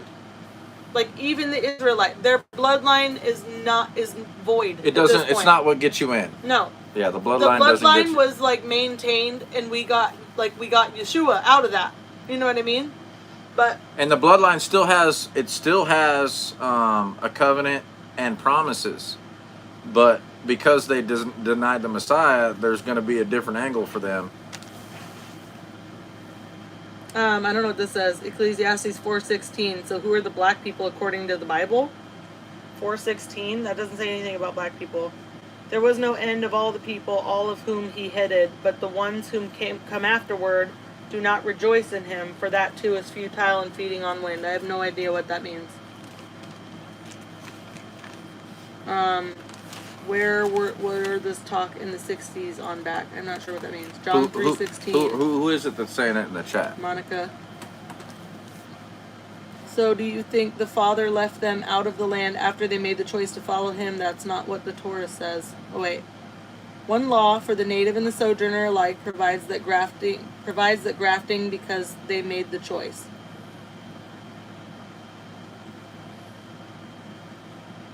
I'm not sure. I feel like I just need better. Was it Chicken Farmer Plus? Yeah, better word using because I'm not understanding, or maybe punctuation. I'm not super sure what left them out of the land after they made the choice to follow him. I mean, hold on. I'm trying to. Hold on. I don't know if that's clear enough. Read it to me again. I'm really trying to. Well, there was another one. Chicken farmer. One law for the native and hold on, let's go back up. Yeah, there's one law for everybody. Caleb was not of the house of Judah and was made the leader of the house. And then one law for the native and sojourner alike provides that grafting because they made the choice. So you think the father left them out of the land after they made the choice to follow him? That's not what the Torah says. I mean, no, I'm not saying it's leaving them out of the. I'm not saying that they couldn't come into the land, but they're not inheriting that land. That's not going to their kids. The inheritance isn't the land, anyways. The inheritance is the promised land. It's the there's a whole bunch. But after death, it is the resurrection and life eternally with the Father. I mean, it's kind of. I mean, I don't know what the relevance of it is, anyhow. Really, because it's like that's past tense. I'm not saying that there wasn't. If you're a righteous man, then yeah, you could be the Father's people. But the bloodline and those who walked in His ways is what that was saying when she gave us the verse, right? It's saying like that's the people who had it. I don't even. You don't remember? I feel like I'm just very confused about what these are. What the point? Oh, the point of these are. Yeah. Yeah. So. Deuteronomy 28. You got a verse, or is it the whole thing? That's the one with the blessings and curses, I think. Yeah, I'm tracking on that. I think maybe I missed context that they were coming in on. And I'm not saying that I'm 100% right. I'm just saying it's the grafting into the body is different than sojourning among them and keeping the Torah. The covenant of Torah was a choice to be the Father's people, correct? Yes. Until Yeshua. Because Yeshua is the only way now. He is the only way to the tree of life. I don't know if you kept the Torah that made you His people. I think that made Him accept you into like the fellowship there. But I don't think that's the same thing that I'm talking about. Yeah, I think like to me, I'm thinking more along the lines of like heaven. And I think you're talking more along the lines of like Israel, like the Promised Land, Jerusalem. Like going there? Yeah, and I'm thinking more along the lines of like salvation in heaven and redemption. If you were a sojourner, I mean, they came out of Egypt with people that were not Israelites, right? They came out, it was a mixed multitude. They came out. Yeah. I'm not saying those people were like couldn't hang out with them or couldn't go with them. Mm-hmm. That's not what I'm getting at. I'm just saying like the Father's people were always a set apart people, but I wish I knew the verse. It comes from a bloodline because we go all the way back to the Jacob and Israel thing, and that to me is different. And but remember, it says that I'm so tired right now. I'm trying to freaking pull it together, but I can't think of it. Like I don't remember what it said. The Torah was like the babysitter or something until the new something. Yeah. And so it's like that's not what I'm talking about. The law wasn't enough for heaven. Yeah. The law was enough for are we talking keeping about the law? The Torah. We're keeping you it's keeping you in the right steps until the promise of the Spirit comes through Messiah. Yeah. Like we're sidebarred right now. I can't. Hold on. Yeah. That's what the expectation was for us as the Gentiles. Yes. The expectation for Gentiles to become a part of the group was literally to keep the Father's commandments. And the point of the Holy Spirit is to teach us to walk in the Father's commandments. But then there's messages out there that are taught that say, like, you can't try to keep the commandments because then you're trying to earn salvation. And so that causes a ruckus because then people think if they try to keep the law that they're spitting on the cross. But realistically, when you read the word, it says that, like, you spit on the cross by not walking in His ways. Yeah. You know what I mean? We're all the way sidebarred right now. I think we got all the way off a topic anyhow.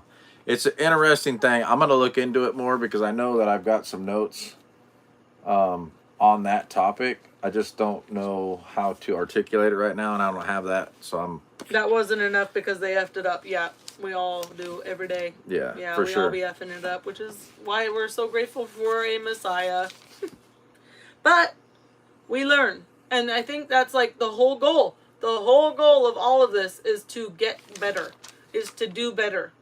And if anybody stops growing and stops learning, if anybody thinks that they've attained good enough, that's a problem. Because we'll never attain perfection. So as long as we live, there will be conviction and adjustment and obedience and learning and growing and changing. And as every time, count it all joy, my brothers, when you face all these trials, right? But it's true, because as we go through trials, we get to practice the new tools that we have, that we didn't have the last time we went through a similar trial. So every time we go through them, it's teaching us how to use our toolbox, if that makes sense.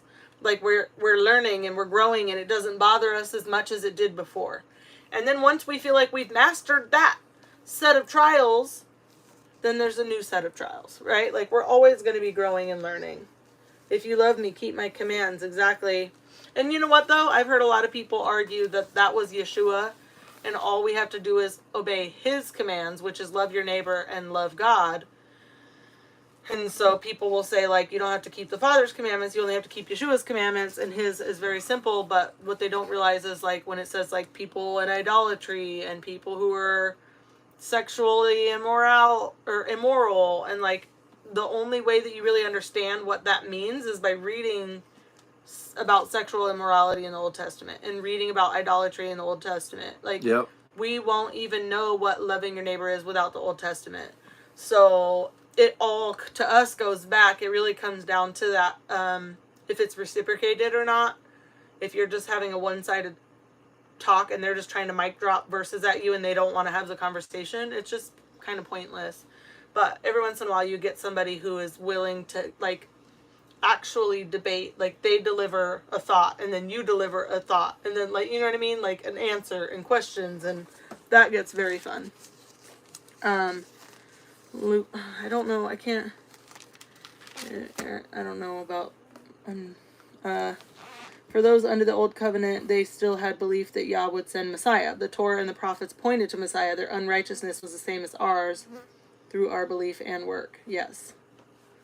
I don't know what Monica's going off about, but I feel like there's been enough of the verses that I've looked into that I just don't really understand what the point is. But I will check this one. Let's see. Let's check it out. Got any moderators left on here? Matthew, Texas Mark, T's on here. Luke 1.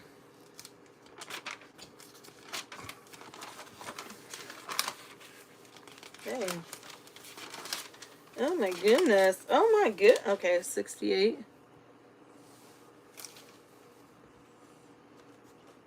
Blessed be Yahweh Elohim of Israel, for he did look upon and worked redemption for his people. And he raised up a horn of deliverance for us in the house of his servant David, as he spoke by the mouth of his set-apart prophets from of old. Yeah. Deliverance from our enemies and from the hand of all those hating us. Yeah. I mean, that, to me, it's like the New Testament is explaining Torah, explaining the New Testament. Like, all of it. It's so, like, you can't get one without the other. Yeah. I'm surprised you guys are up so late. Yeah, dude, we're smoked for sure. Yeah, I'm fixing to jump off here, John. I'm freaking tired, homie. My brain's fried. I'm not even like. He's like, words are saying. I'm not even making sense anymore. The words are all blending. So I actually I'm gonna have to go back and look at that one and then see if I can figure out.